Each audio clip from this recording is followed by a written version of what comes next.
I've never been one for Apple. Nothing specific, just preference, but it does mean that I've been a bit out of the loop when it comes to Apple releases. So imagine my shock when I begin researching the new iPad 12.9. For one, the lightning adapter is gone.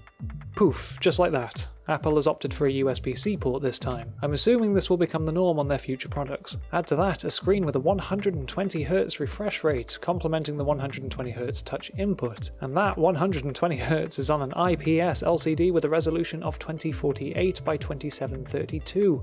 And to top that off is a tiny bezel. It's stunning, frankly, there's no other way to describe it. Both physically and digitally, it's stunning. The iPad Pro 12.9 has the size and performance to give it the potential of replacing a MacBook, and the tweaks made to iOS seem to support that. The home key is gone, in favour of gesture-based inputs, launching apps and animation times have been reduced. It seems that Apple is aiming to bridge the gap between iOS and macOS. I can't say for sure whether or not that is the case here, but the 12.9 is certainly versatile enough to make a replacement a real consideration. So if you are in the market for a new MacBook, it is actually worth looking into this as a possibility.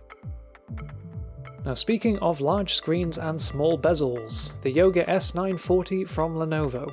The 13.9-inch display is pleasing to look at anyway, but it's made all the more sleek thanks to the contoured glass. It's the same slightly rounded glass that you find on smartphones, which, when paired with a thin bezel, results in this really sleek look. And plus, it's also a 4K OLED. Screen aside, the device itself is still impressive. An i7 CPU, 16GB of RAM, a 1TB PCIe SSD, and USB-C ports, meaning that you get some great performance out of this thing. I've always had a soft spot for Lenovo. Just like most of their other devices, the S940 is quite understated, and I do mean that as a compliment. No flashy features, no unnecessary gimmicks or bulk, just a high-spec laptop. Great performance, light and flat enough for easy portability, while still maintaining size and a gorgeous screen.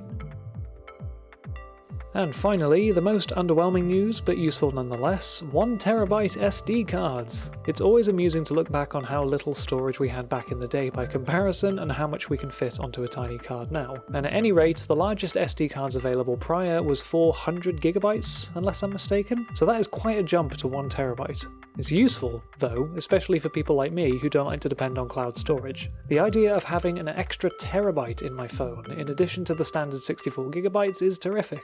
I'm curious to see whether there would be a noticeable performance increase if all the apps were installed on this huge SD card instead of the phone itself. But at any rate, now we have the storage to try it out. If you're buying or selling, whether that be films, games, tech or phones, don't forget to check out the website at webuy.com.